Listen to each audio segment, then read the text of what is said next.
Doer Jeans just opened up a store right here in Portland on Northwest 23rd. They make stylish, comfortable clothes that are designed for a full day of living, from commuting to work to hanging out after. But you don't have to take our word for it. You can go try on a pair for yourself. CityCast Portland listeners can get 15% off your first order. Just mention the code CCPDX for your in-store purchase, or you can go online at shopdoer.com/CCPDX. That's shopdoer.com/CCPDX.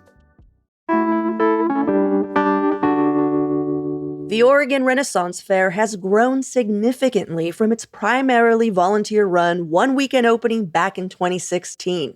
Now, this 4-weekend event has over 75,000 attendees, eating thousands of turkey legs and guzzling down gallons of grog, becoming a multi-million-dollar business along the way. But this summer, a few whistleblowers called in OSHA citing unsafe working conditions, and they found 6 safety violations. In addition to these documented head injuries and improper training around heavy machinery, came worker claims of retaliation by the Ren Fair's parent company, Wandering in Time Productions. So today on CityCast Portland, Willamette Week arts and culture reporter Rachel Saslow is catching us up with what she found investigating the Oregon Renaissance Fair. It's Monday, October 27th. I'm Claudia Meza, and this is what Portland's talking about.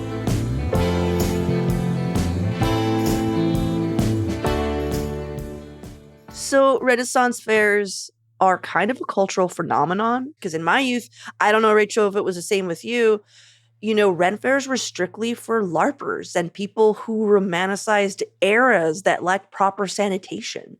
Like they were so excited to eat food with their hands and they hadn't washed them. That kind of person, You know what? I think Ren fairs were not invented when I was little. The Oregon Renaissance Fair actually didn't start until 2016, like the big one.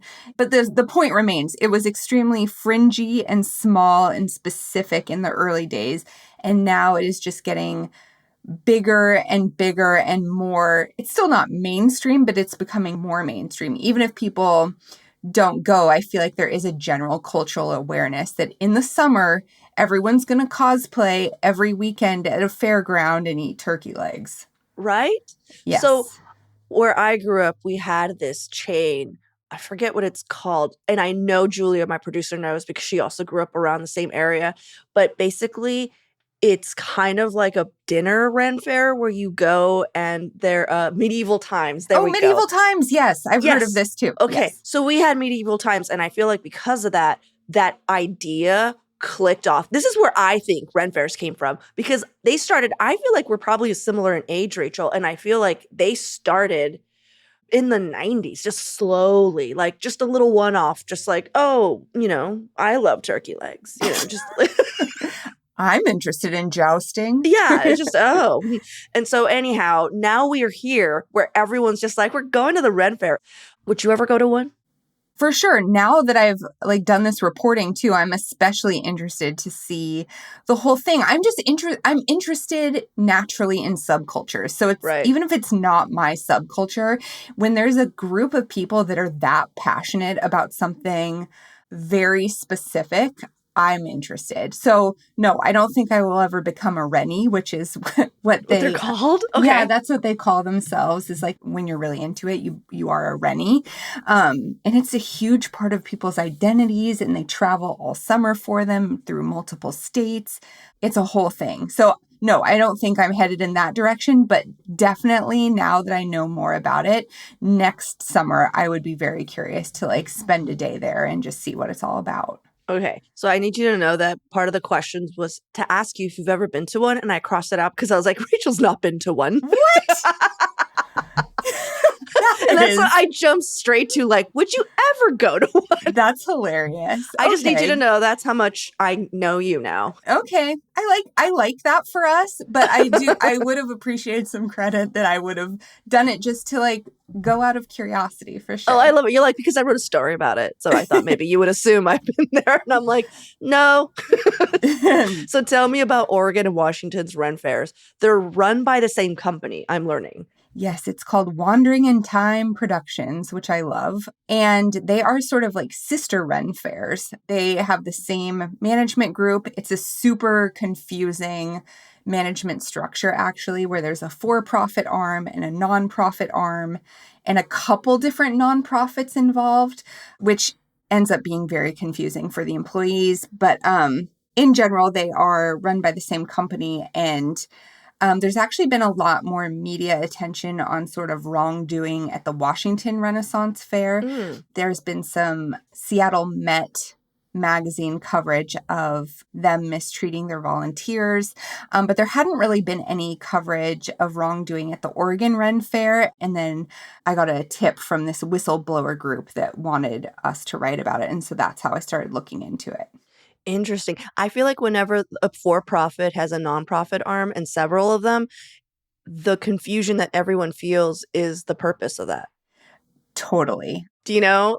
I'm treading a little lightly because Willamette Week does have a for-profit arm and now a non-profit arm, which I feel quite sure is not for deceptive reasons. I didn't say all. I just said some. That's just my full disclosure. Okay. But in this instance with Wandering in Time Productions, there is quite a bit of evidence that it is I don't know if I want to say like intentionally to deceive, but certainly employees are very confused because it was like for people who are paid bartenders, sometimes they would get a check from this nonprofit or sometimes, but if they had overtime, they would get a check from the for-profit. It was like kind of everything was getting like confusing in a way that it definitely raises some red flags. Yeah, when I was reading through, it made sense because I know that a lot of the stuff starts as volunteer run or smaller in a sense. Like we're going to, we're just like you said, we're just a subculture. This is a group that we're doing. I'm not saying this is how exactly this, situation started, but that's usually what happens is like we're all in this together and we're just putting on a fun event for people like us who want to hang out here. But when you looked into it, you realize that they're kind of raking it in a little. Like there's money now, Yeah, there's money now. And I think that you're exactly right that this started as something that was a passion project that was small, that was not financially lucrative. That has changed very quickly. And I don't have the for-profit information because they're not like a publicly traded company, but you can kind of see it in the nonprofit documents. So the nonprofit arm is called the Washington Renaissance Arts and Education Society, and people call it REAS, and it earned about $800,000 in 2016, the year the Oregon Ren Fair started, and that is already up to $4 million. That's insane. So you can kind of see just from the tax records, and as you know, that's only part of their earnings. That's just what they're attributing to the nonprofit arm, but they're earning tons and tons and tons more money. And so very quickly, it's sort of like a growing pains situation where you have this thing that all these volunteers are coming to town for because they love it and because that's their community.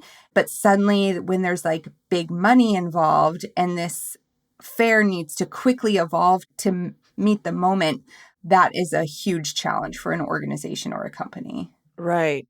And I saw the figure that they've made at least $250,000 just in gross turkey leg sales. Yes. Wait, is that for like a season or just since the start of their No, that's business? that is for this summer of Oregon Ren Fair. That's how much they made this summer. Because those turkey legs sell for like $20, they're either $20 or $22 each. That's a lot of money for a turkey leg. I mean, they're probably delicious though, right? Oh, of course. I mean, have you had a turkey leg? I know. I've never had one. Like, I mean, at Thanksgiving, I would never just like take the whole thing. Do you know what I mean? But if I was at the Ren Fair, I would 100% get a turkey leg because I would be in it for the full experience, Yeah, no. So, no, I'm talking about Ren Fair style turkey legs. I'm assuming if it's like what I'm thinking, it's Disneyland and they're smoked. Yes, that is correct. So it's a different flavor altogether. It doesn't taste like Thanksgiving. It tastes like its own delicious thing. And it is so huge and it's shareable. So I'm assuming people are sharing it because I've shared it. And just so you know, it's a really weird thing to see shared. But it happens. Like, it's so big. Yeah. All right, well, let's take a quick break here. When we come back, let's get into what OSHA found, because OSHA was called to investigate these fairs.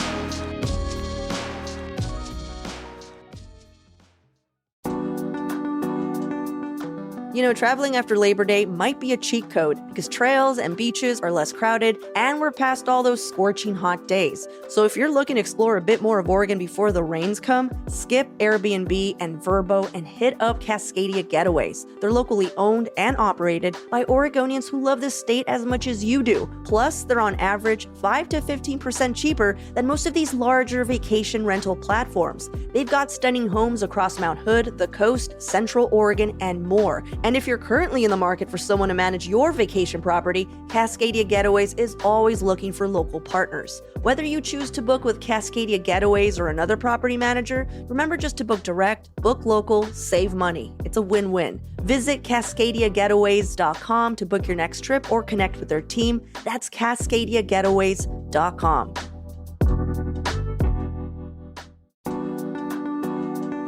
The Portland Bureau of Transportation wants to make riding your bike all year long a lot easier and more fun. Their program, Ride Through the Seasons, encourages you to try out cycling year-round through a series of group rides and skill-building workshops. In addition to all that, they're also hosting a month-long Rainy Rider photo contest in November with chances to win some awesome prizes. To learn more and get involved, text BIKE to 888-520-0526 or visit portland.gov/ride seasons. That's portland.gov/ride seasons. So your article talks a lot about ongoing safety issues at Oregon's Ren Fair, but you were talking also about Washington. But like what you went into deeply was the Oregon side of things. Yes. This year, for example, hundreds of volunteers and staffers called the People's Fair Council, called OSHA, which, if you didn't know, is the Occupational Safety and Health Administration. Every state has one. So they called Oregon OSHA to inspect the event. So things must have been that bad if they're just like, we need somebody in here. So what did they find at this summer's Ren Fair? So OSHA came out and they found 6 safety violations, 3 of them classified as serious. And a serious violation is something that could basically result in very serious injury or death. So the first serious violation was a work platform not securely secured to the forklift. So someone could just fall off of that. And that the forklift is used for like setting up and breaking down this big 2-story castle that is at the Ren Fair. And then the other 2 serious violations had to do with heat preparedness.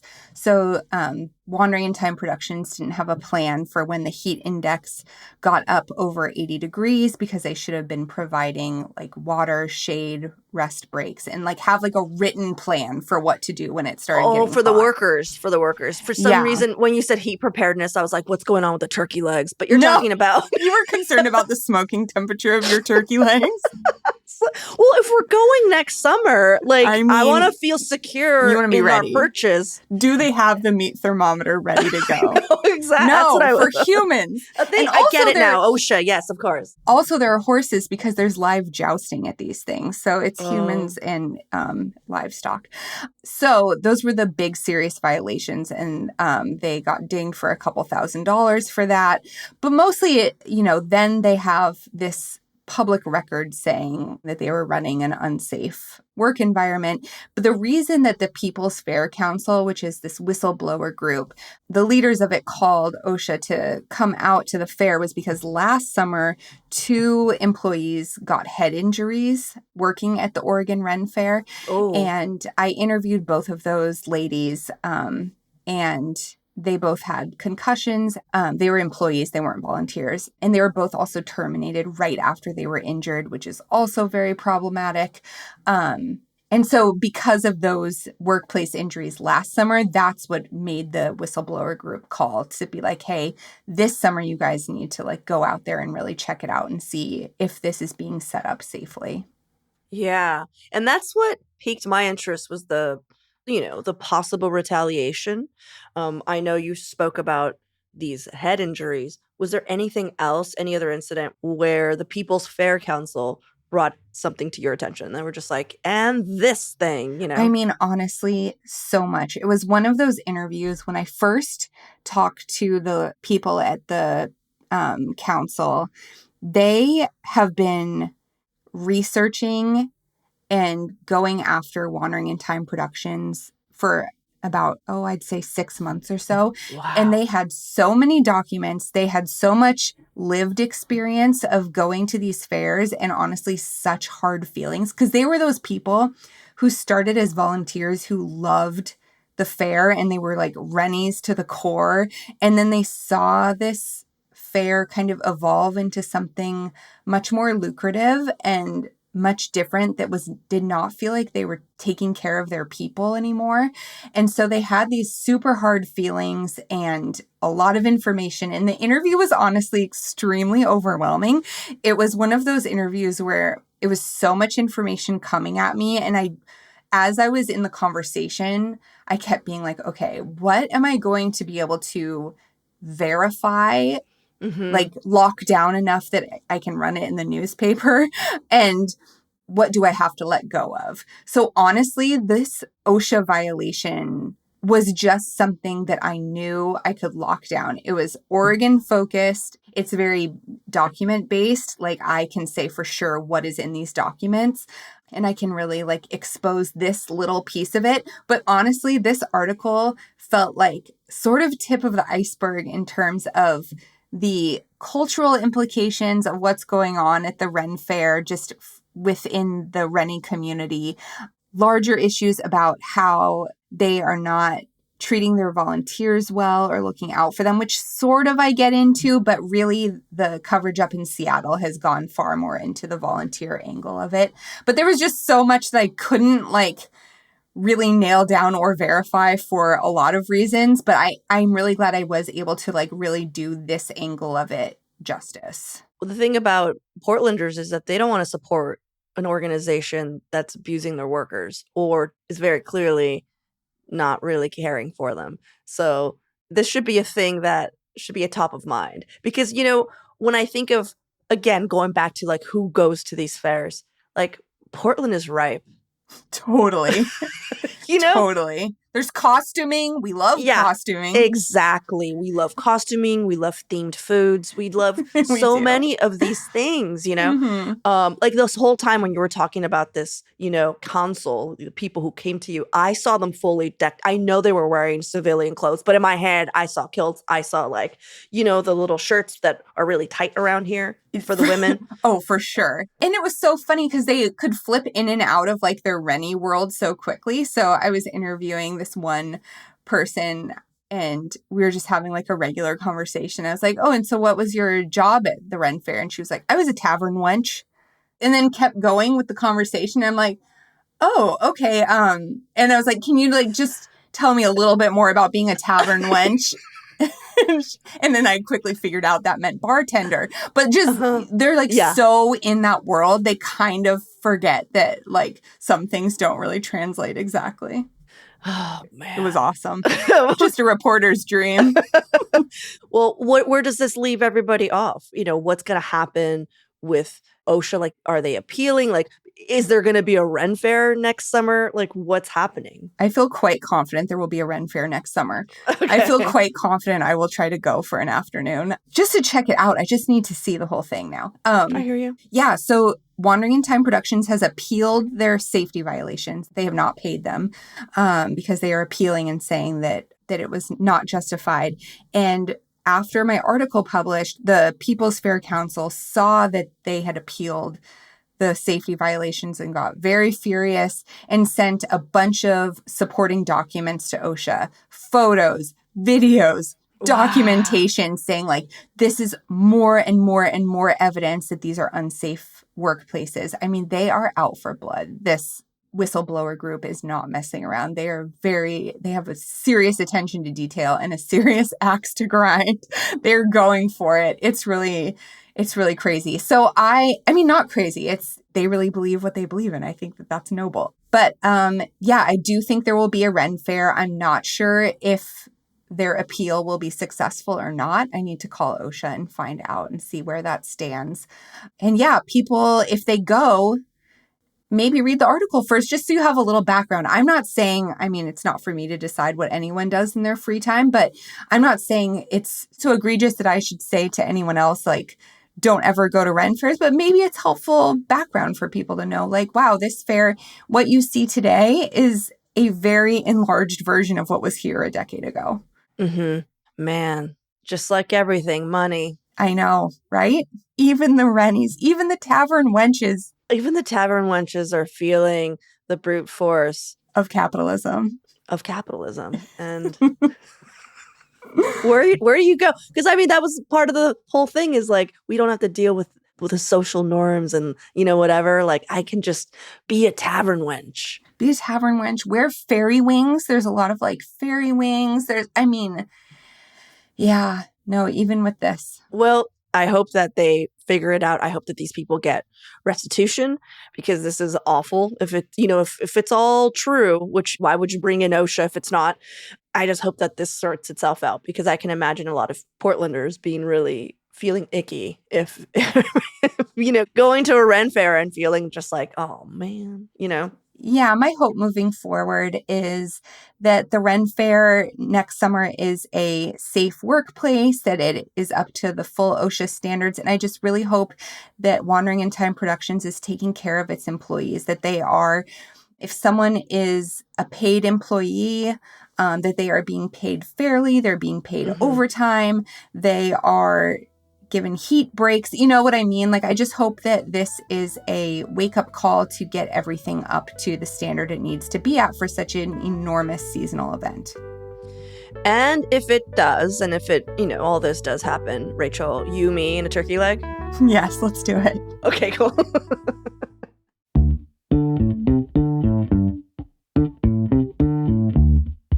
That's all for today here on CityCast Portland. Thank you so much for listening. If you enjoyed the show, share it with a friend, or rate and leave us a good review. It really helps us out. And don't forget, you can support this show and get some great perks by becoming a CityCast neighbor. Just visit membership.citycast.fm for all the details. We'll be back tomorrow morning with more from around the city. Until then, see you at Slim's.